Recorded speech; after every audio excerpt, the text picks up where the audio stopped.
Aleluias! Aleluias! Mais uma vez, meus queridos irmãos e irmãs, a paz do Senhor Jesus. Que felicidade a gente poder voltar nesse primeiro culto presencial de terça-feira. Foi hoje e ontem, na verdade, eu vi uma imagem, uma notícia muito animadora.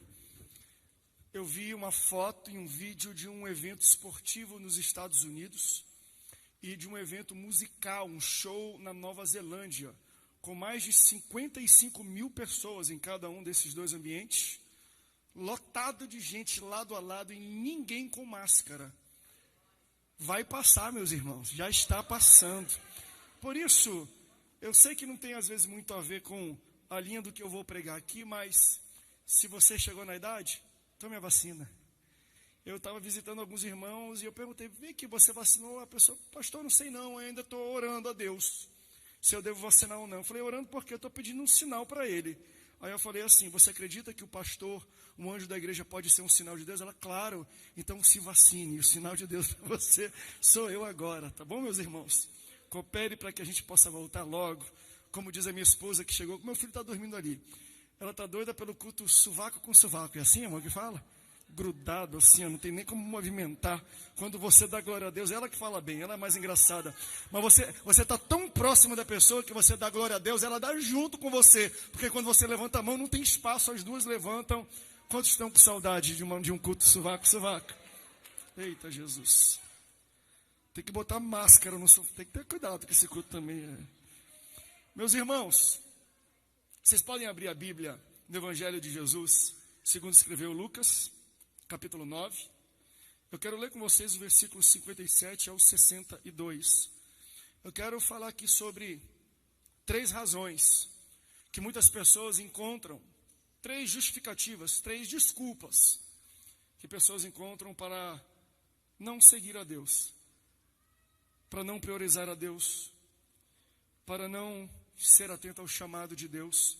E é um texto muito interessante. Tem instruções muito claras e, às vezes, até rudes, mal criadas pelas falas de Jesus, mas são ensinamentos muito interessantes que eu quero meditar rapidamente com você. Lucas, capítulo 9, 57 ao 62, diz assim a palavra de Deus. E aconteceu que, indo eles pelo caminho, lhe disse um, Senhor, seguir-te-ei para onde quer que fores. E disse-lhe Jesus, as raposas têm covis e as aves do céu ninhos, mas o filho do homem não tem onde reclinar a cabeça. Uou! Que resposta curta e grossa de Jesus. E disse então o outro, disse Jesus ao outro, segue-me. Mas olha que ele respondeu, Senhor, deixa primeiro que eu enterre o meu pai. Mas Jesus respondeu, deixe que os mortos enterrem os seus mortos, porém tu vai e anuncia o reino de Deus. Uou, Jesus, que isso? Jesus acordou com, virado no girai, como fala Paulo aqui. Disse também o terceiro, o outro, Senhor, eu te seguirei, mas deixa-me despedir primeiro dos que estão em minha casa. E Jesus lhe disse, ninguém que lança a mão do arado e olha para trás é apto para o reino de Deus. Se você ama a palavra de Deus, mesmo quando ela te confronta, mesmo quando ela te quebra, mesmo quando ela dá na sua cara, como diz a minha esposa, se você ama a palavra de Deus, diga, eu amo a Bíblia. Eita, Jesus. A gente acabou de ler 3 histórias, na verdade, 3 diálogos de 3 pessoas diferentes que estavam andando com Jesus. E essas 3 histórias têm lições muito claras, pelas quais nós encontramos para não seguir um chamado de Jesus e não obedecer uma ordem que ele tem para a nossa vida. O primeiro rapaz, o versículo 57 deixa claro, diz que chega ao Senhor e ele chega com um discurso polido, com um discurso bonito, com uma fala bem colocada. Ele fala assim, Senhor, seguir-te-ei para onde quer que fores. Gentil, palavras bonitas. Mas eu aprendo que quem quer fazer não fala, faz. Quem quer servir na igreja, não chama a atenção do pastor, começa a servir. Pastor, eu sentarei contigo no púlpito do seu lado, se você me permitir. Pastor, eu cuido dos carros lá fora, se o Senhor me permitir. Querido, comece a servir, não precisa chamar a atenção dele, não precisa notar que você está trabalhando, não. Começa a seguir, mas é interessante, ele chega com um discurso bonito, simples, polido. Já Jesus responde ele de maneira atravessada, de maneira áspera, aparentemente desproporcional por aquilo que ele estava falando para Jesus. Senhor, eu quero te seguir-te-ei por onde tu fores. Só que quando Jesus ele responde este rapaz de maneira desproporcional, de maneira áspera, e a gente pergunta, por que Jesus responderia assim? Jesus não faz referência direta ao que ele disse com a boca. Porque quando nós falamos algo para Jesus, além das nossas palavras, ele sonda o nosso coração. Você sabia que tudo que você faz, Deus, além de ver o que você faz, ele vê a intenção pela qual você está fazendo? Se não me engano, Spurgeon que disse, Deus poderia enviar a igreja inteira para o inferno pelas mentiras que nós cantamos no culto de domingo à noite. Porque a gente fala, Senhor, usa-me, Senhor, quebranta-me, Senhor, faz o que tu quiser na minha vida. Aí quando Deus fala, ok, eu quero te usar agora. Calma aí, Senhor, não dá não. Só se tu fizer isso aqui, Senhor, só se tu puder lá. Então, às vezes, nós falamos coisas para Deus, mas Deus não se impressiona com o seu palavreado bonito. Deus não se impressiona com o seu terno bonito, a sua roupa, o tamanho da sua Bíblia que você carrega debaixo do braço. Deus não se deixa levar por palavras floreadas de cada um, não. Ele vai direto no coração e ele vê qual é a intenção dele. Então, a resposta que Jesus dá não é endereçada às palavras do rapaz, mas à intenção pela qual ele está falando o que está falando. Para a gente poder entender esse contexto, Jesus ele é um mestre, ele é um rabino judeu.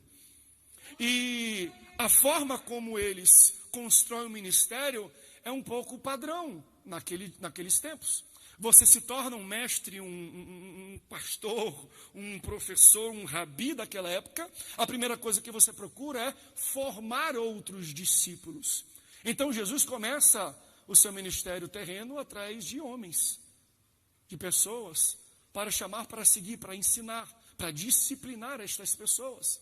Quando um rabino, quando um mestre convida alguém, faz um convite, venha, larga tudo o que você está fazendo e me segue, ele se torna responsável por essa pessoa. Ele é um tutor desta pessoa.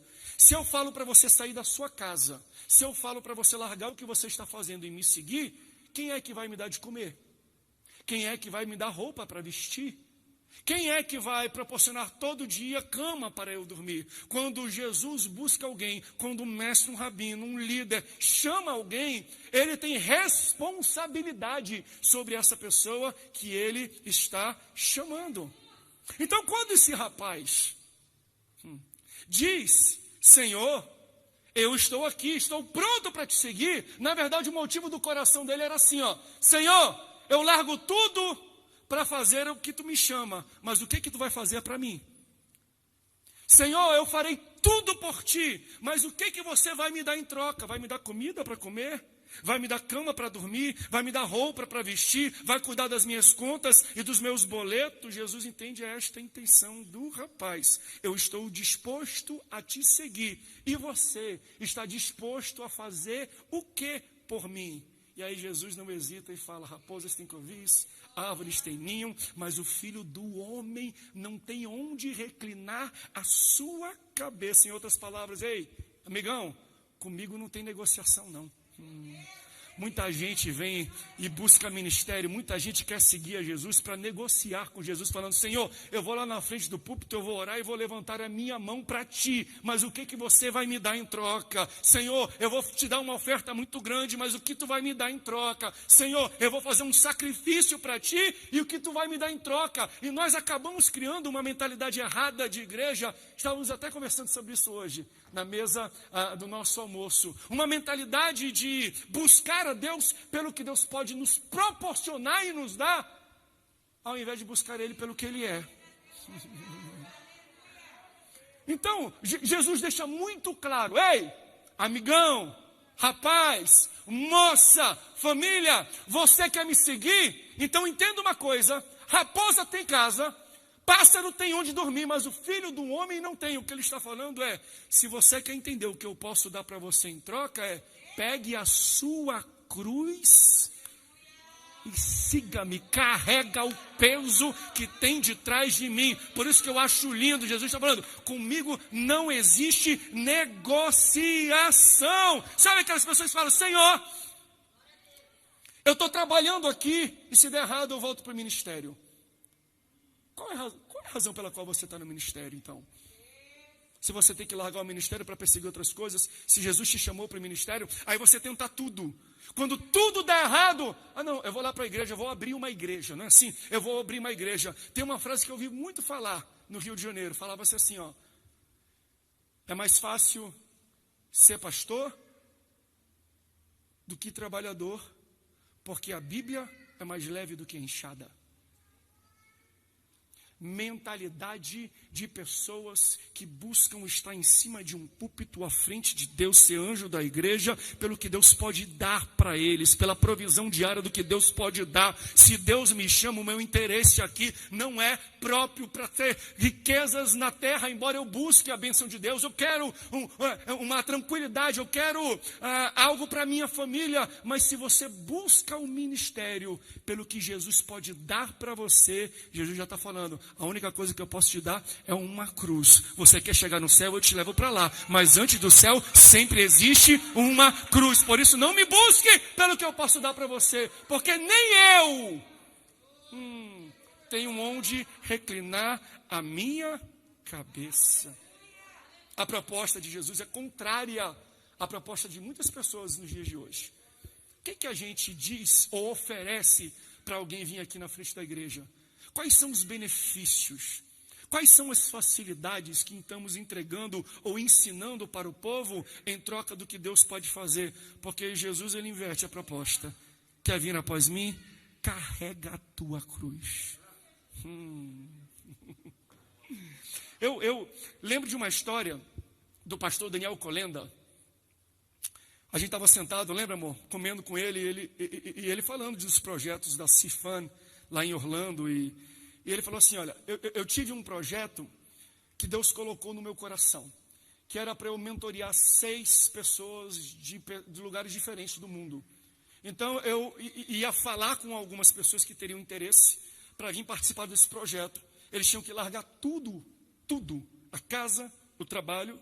Se eles entendiam que Deus estava chamando eles para um ministério de evangelismo global, para pregar na frente de milhões de pessoas, você vai ter que largar tudo, vir aqui para Orlando, e você vai entrar em um treinamento de 2 anos, para você ser preparado para aquilo que Deus tem para você.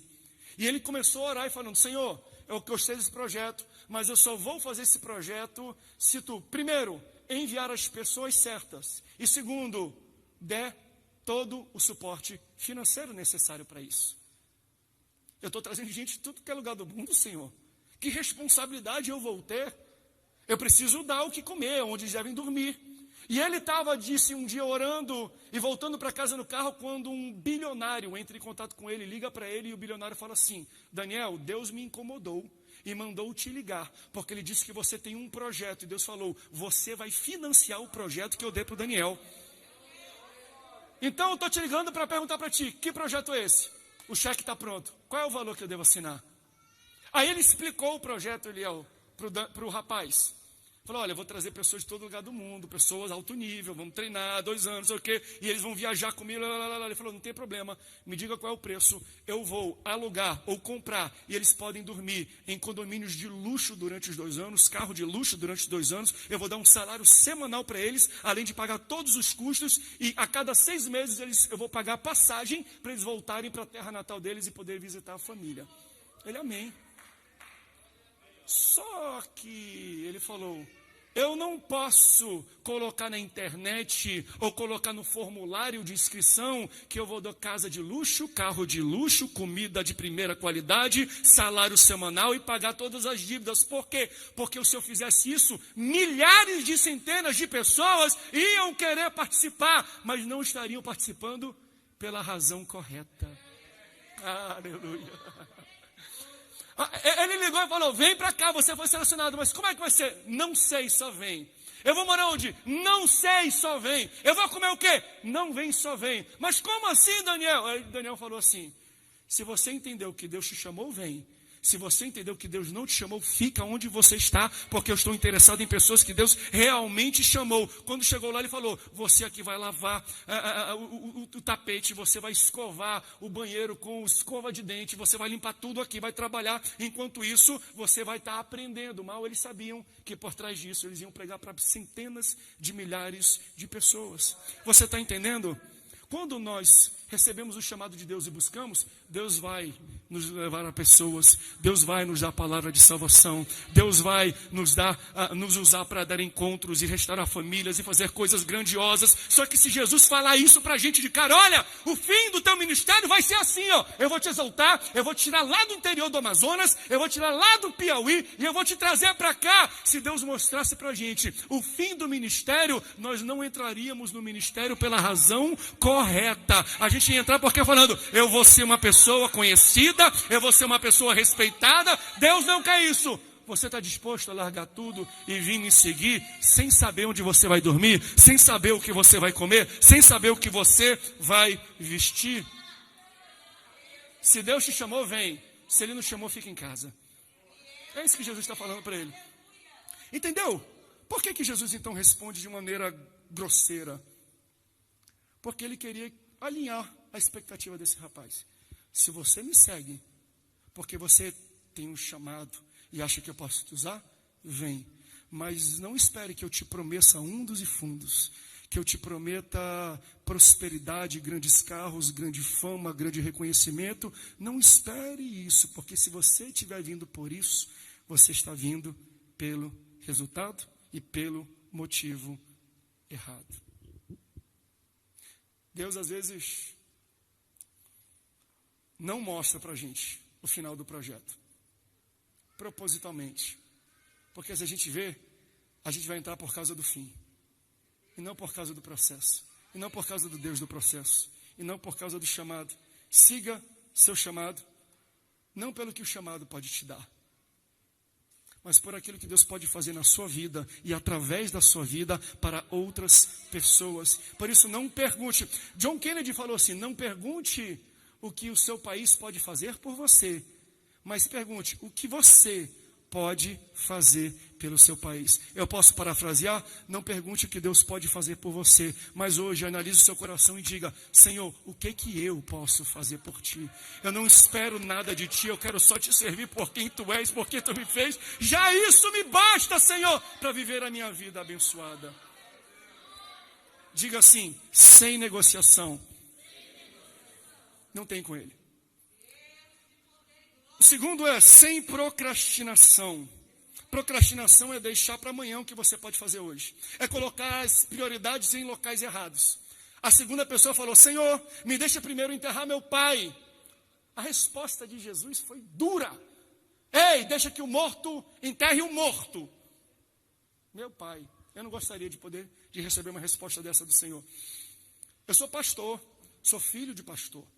Eu profetizo que um dos meus filhos, ou os 3, serão pastores, para a honra e glória do Senhor também. Meu irmão é pastor, meu cunhado é pastor, meu pai é pastor, meus tios são pastores, meus avós maternos e paternos, pastores, meus bisavós maternos e paternos, pastores. Você percebe que eu fui totalmente pasteurizado. Sou normal. Mas às vezes quem cresce na igreja, a gente cresce com alguns filtros. De novo, a gente estava falando um pouco sobre isso. A gente tem um entendimento por osmose de algumas questões da Bíblia e a gente nunca volta a ler ela novamente com novos olhos. Exemplo, abrindo parênteses. Eu preguei aqui na igreja no centro de convenções sobre Jó. E em Jó capítulo 1 diz que Satanás estava perambulando quando Deus vê ele e chama ele para bater um papo. E a gente lê aquilo e aplica, glória a Deus, aleluia, uma pessoa nova convertida chegou. pastor, Deus bate papo com Satanás? A gente lê, mas a gente nunca para pensar essas pequenas coisas. Por quê? Porque a gente cresce na igreja, então tem coisas que são naturais, normais, que a gente passa por cima. E eu acho que esse texto também é um deles. Porque quando a gente lê, a gente fica ofendido pelas palavras de Jesus. A gente que acha que Jesus é paz e amor, que Jesus é uma ovelhinha, Jesus é um leão também. A gente acha que tudo é sempre bonitinho, tudo sempre lindo, com pessoas que falam, eu quero te seguir, Senhor, mas só deixa eu enterrar o meu pai. Quando a gente lê essa história, a gente vê ou imagina um Jesus cruel. A gente imagina como se tivesse um rapaz no campo, arando a terra, e aí ele recebe a notícia que o pai dele morreu. E aí nesse caminho que ele tem entre o trabalho dele e ir até o local do funeral, ele encontra Jesus. E Jesus nesse meio fala assim, ó, me segue agora. Aí ele fala, Senhor, me deixa enterrar meu pai. Ele fala, não, deixa que o morto enterre o morto. Por que Jesus foi tão impaciente? Por que Jesus não poderia esperar? Espera 1 hora, espera 2 horas, ou o tempo que fosse para que esse rapaz pudesse enterrar o seu pai. Mas deixa eu abrir o olho para o texto. Tem como botar esse texto na tela para mim? Por favor, Natanel. Versículo 59 para mim. Encontra aí. E disse o outro, segue-me. Jesus falou para ele. Mas ele respondeu, Senhor, deixa primeiro que eu vá enterrar meu pai.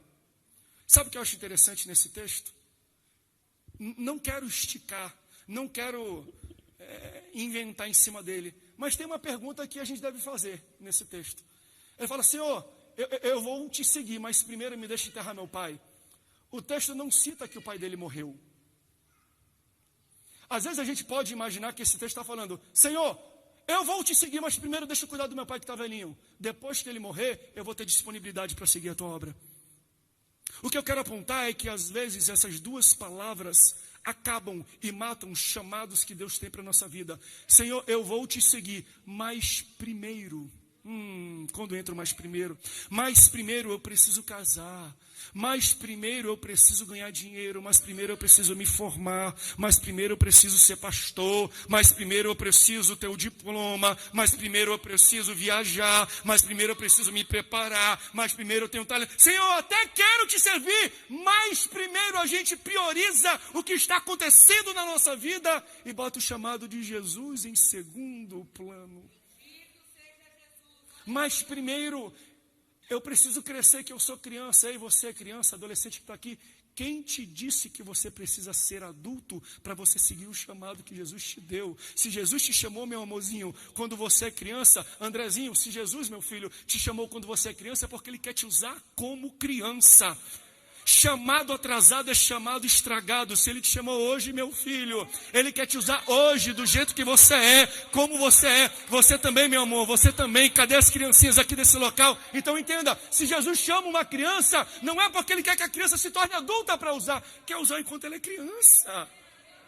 Ah, mas primeiro eu preciso crescer. Deus não precisa do seu mais primeiro, da sua. Desculpa, Ele quer te usar. O meu pai, ele fala uma coisa muito interessante com isso. Quando ele assumiu a Assembleia de Deus no Amazonas, ele tinha de 28 para 29 anos. Muito jovem, muito novo. Naquele tempo Deus colocou um projeto audacioso, que era comprar a Rede Boas Novas. A rede de televisão era tão cara que as parcelas mensais de compra eram 3 vezes todo o faturamento da igreja. Toda a renda da igreja, por mês, eles tinham que pagar 3 vezes mais. E ele pega e assina um contrato. Contrato leonino. Ele falava assim, ó, você paga as parcelas. Se você falhar em uma, a gente pega de volta todos os bens e todo o dinheiro que você já pagou fica para a gente. Porque não tinha fiador, não tinha garantia bancária, entraram nesse contrato. Sabe o que ele fala? Ele fala assim, meus filhos, Deus me chamou quando eu tinha 30 e poucos anos de idade. Porque se Ele me chamasse para fazer essa obra hoje, eu não faria. Porque hoje eu sou experiente, eu calcularia demais, eu pensaria demais. Então Deus, na minha idade, usa a minha inconsequência de jovem para fazer algo doido que uma outra pessoa não faria. Existem obras que Deus quer fazer em São José dos Campos e na terra, que Ele quer usar a sua juventude, a sua, desculpa falar isso, mas a sua inconsequência, porque os consequentes medem demais o esforço e diz, não vai dar. Aí Deus levanta um doido, um jovem cheio de fé e fala, faz. E ele mãe, e ele banca, e ele provê, e ele sustenta, e ele dá piso. Não precisa ser depois não, igreja. Deus está te chamando agora. Deus está levantando o chamado de pessoas aqui. Eu sinto o Espírito Santo dentro do lugar falando, não espera, não existe mais primeiro. Aleluia.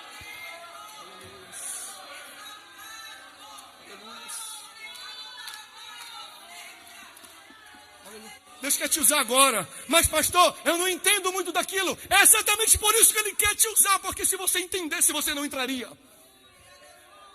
Você acha que se o pastor Samuel entendesse muito de cálculo, de fórmula matemática, de dinheiro, de contabilidade, ele compraria uma rede de televisão que custava 3 vezes a entrada que a igreja tinha mensal? Deus quer usar. Ah, pastor, eu não sou estudado. Deus vai usar a tua falta de estudo para fazer aqueles que os estudados, aqueles que têm diploma não fazem. Porque eles calculam demais. Eles fazem muita equação matemática e Deus está atrás de doidos e doidas. Cadê os crentes estranhos, os crentes doidos de Deus levantando? Ele quer usar. Mas pastor, isso não é uma falha. Deus vai usar a tua falha para fazer a promessa e a vontade dele ser cumprida. Não tem depois. Não tem mais primeiro, não tem. Olha aqui, ó. Mateus capítulo 3, versículo 2. Bota na tela para mim. Mateus 3, versículo 2. Meu Deus, eu sinto o Espírito Santo de Deus aqui nesse lugar. Mateus capítulo 3, versículo 2. E dizendo, arrependei-vos, porque hoje é chegado o reino dos céus. Está escrito isso? Arrependei-vos, porque daqui a 6 horas é chegado o reino dos céus. Está escrito isso? Arrependei-vos, porque daqui a 30 minutos eu vou voltar e é chegado o reino dos céus. Está escrito isso? Não, está escrito assim, ó. É chegado. É já. É agora. Não tem mais vem primeiro, mas vem depois. Não existe. Deus te quer agora. Se tem alguém afogando dentro de uma piscina, ele não precisa de uma boia, de um salva-vidas 15 minutos depois. Ele precisa agora. O mundo está afogando no pecado, nos delitos, e Deus está falando, quem é que vai agora, como um salva-vidas, ajudar e tirar pessoas da morte espiritual? O mundo está afundando e Deus está falando agora. Sabe que às vezes o diabo nem tem medo do seu chamado? Ele não fica atemorizado pelo seu chamado, desde que você atrase, desde que você não faça. Mas diabo, aquele rapaz tem um chamado muito grande, ok. Ele está seguindo o chamado dele? Não, então não perturba a gente. Não tem problema com a gente. Sem negociação. Diga, sem negociação. Sem procrastinação. E sem hesitação. Disse também outro, Senhor, eu te seguirei, mas me despedir da primeira das minhas famílias e da minha casa. Jesus disse, ninguém que lança a mão no arado, olha para trás, é apto para o reino de Deus. Deus, família, igreja. Mas o que Deus está falando aqui é, e eu estou falando muito para os pastores, a gente sacrifica a nossa família por causa de Deus às vezes. Deus está falando, é isso mesmo. Eu não quero que você sacrifique por causa da igreja, do trabalho da igreja. Mas por mim, deixa para depois, eles vão entender. Eu cuido de vocês. A gente não pode hesitar. Você tem um chamado de Deus? Não hesite. Pule de cabeça. Deus vai cuidar de você. Deus vai cuidar dos teus. Deus vai cuidar da sua família. Se Ele pudesse mostrar para você qual é o final do teu chamado, se Ele pudesse mostrar para você as conquistas que você vai realizar enquanto você estiver no caminho dEle, seria tão extraordinário, tão lindo, todo mundo ia sair daqui falando, eu vou seguir a Jesus Cristo, eu vou seguir o chamado dEle, só que Ele não vai te mostrar, por quê? Porque você estaria seguindo Ele pelas razões erradas. Sabe, eu amo a palavra de Deus. Eu amo esse ambiente aqui. Eu fico à vontade aqui. Quando acaba um culto de domingo, um culto de terça, muitas pessoas estão assim já na igreja. Acabou o culto, quando chega a segunda de manhã, eu falo, que vontade de voltar um domingo à noite novamente, para a gente ir para a casa do Senhor, ouvir, pregar e nos congraçar com os nossos irmãos, estarmos juntos louvando ao Senhor. Eu amo tudo isso aqui. Mas sabe quem conhece mais do que eu o valor da palavra? O próprio Jesus. Ele sabe qual é o valor que a palavra tem. Ele sabe qual é o valor que a palavra, qual é o peso que a palavra tem. Então, tem muitas pessoas que falam, ele deixa a palavra, ele deixa o chamado num patamar que ele fala, você quer?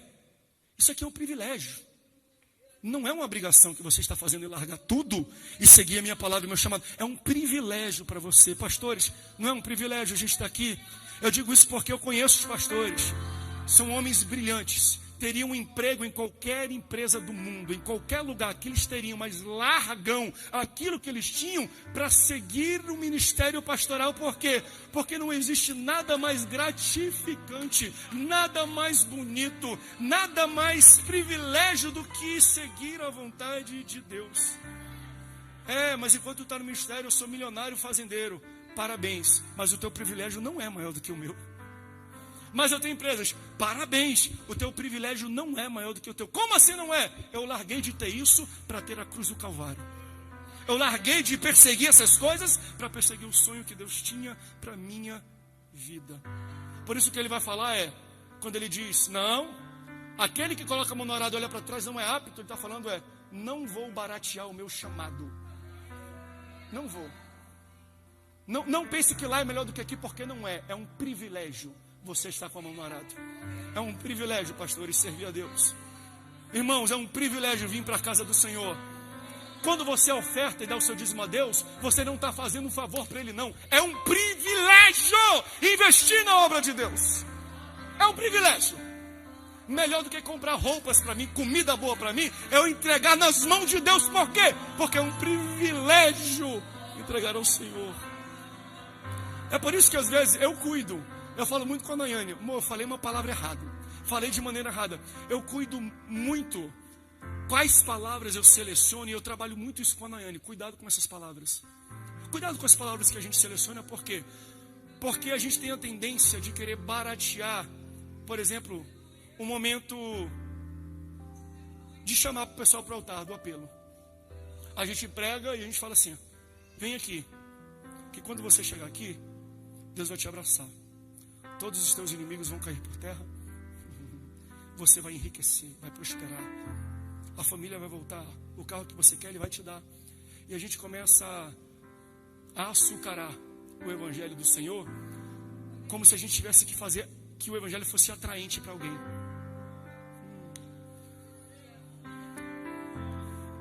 Eu acho que a gente vai fazer um dia uma série de mensagens. E eu estou pedindo para Deus graça. A gente vai botar aqui arame farpado, eletrizado. Aí eu vou falar assim, se você quer aceitar Jesus, vem aqui. Mas pastor, tem arame, eu posso morrer. É um privilégio aceitar Jesus. Se você ama mesmo a Ele, você vai enfrentar arame farpado, o diabo, o Satanás, o inferno, as dificuldades, a falta de dinheiro, a falta de estudo. Porque eu não venho para o Senhor pelo que Ele pode fazer por mim. Eu dou a minha vida, eu arrisco tudo o que eu tenho para seguir esse Jesus. Fique de pé onde você está.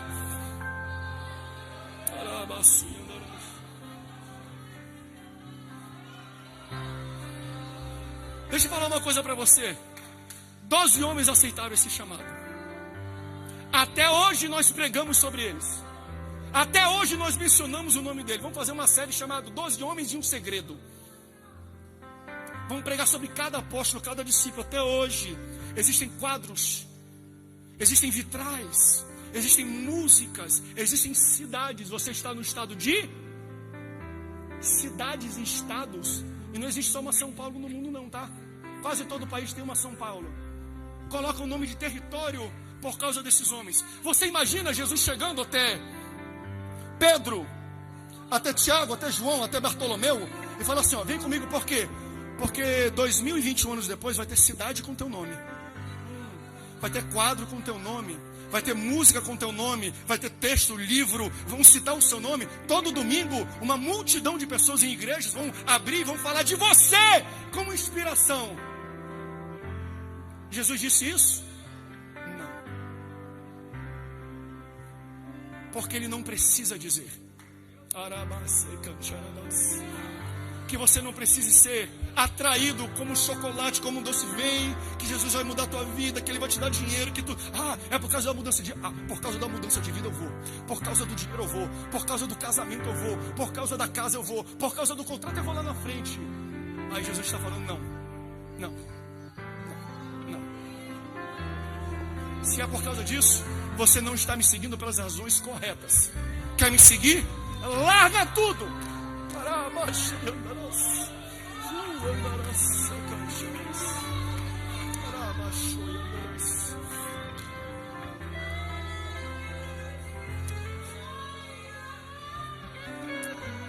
Tem coisas que te amarram e não te deixam perseguir o chamado de Deus para a sua vida, mas deixa eu te falar, seja o que for, nada se compara ao estar no centro da vontade de Deus. Nenhum dinheiro, nenhum iate, nenhuma praia paradisíaca, nenhum banquete de comida se compara ao estar diante do banquete de Deus, servindo a Ele.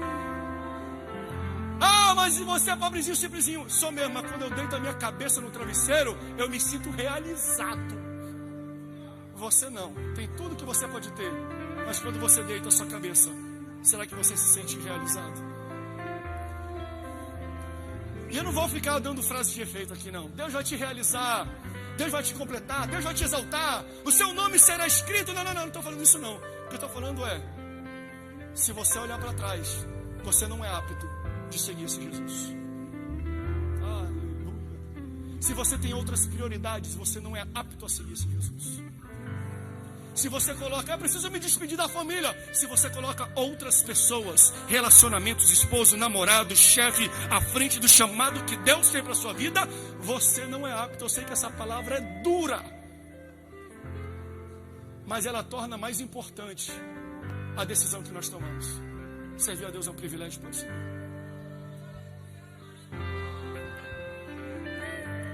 Fé, tenha fé.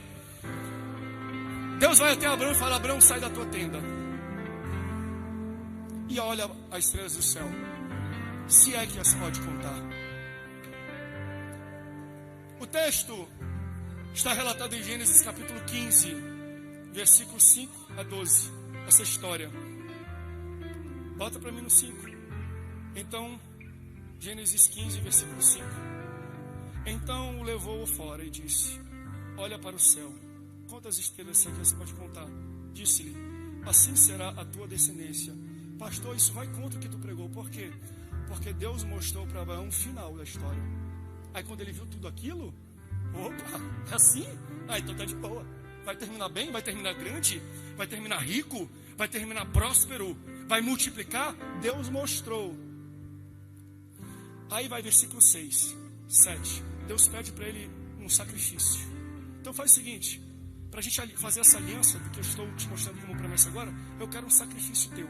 Aí o versículo 6, bota para mim. 6, é Deus dando as ordens para ele.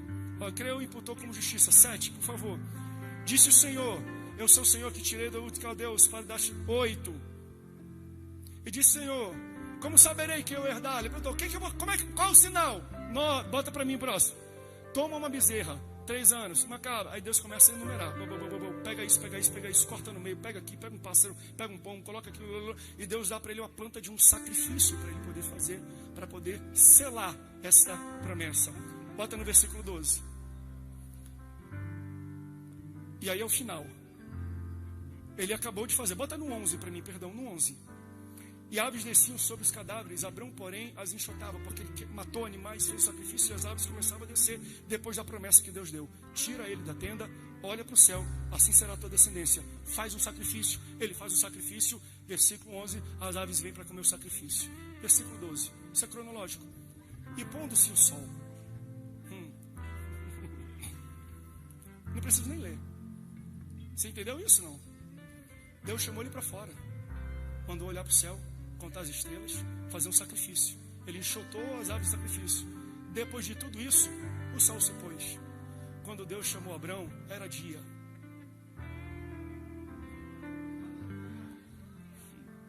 Ele viu estrela no céu. Não, é por isso que Deus falou: conta as estrelas do céu, se é que as pode contar. Quando você sai de dia, tu consegue ver alguma estrela? Se Deus me disse, eu não preciso ver. Como será o final? Acredite naquilo que você ouviu de Deus. Se você não está vendo o que Deus te prometeu, se mantenha firme, fiel, com a mão no arado, até aquilo que você ouviu se tornar aquilo que você está vendo. Deus não vai te mostrar o final do trajetório.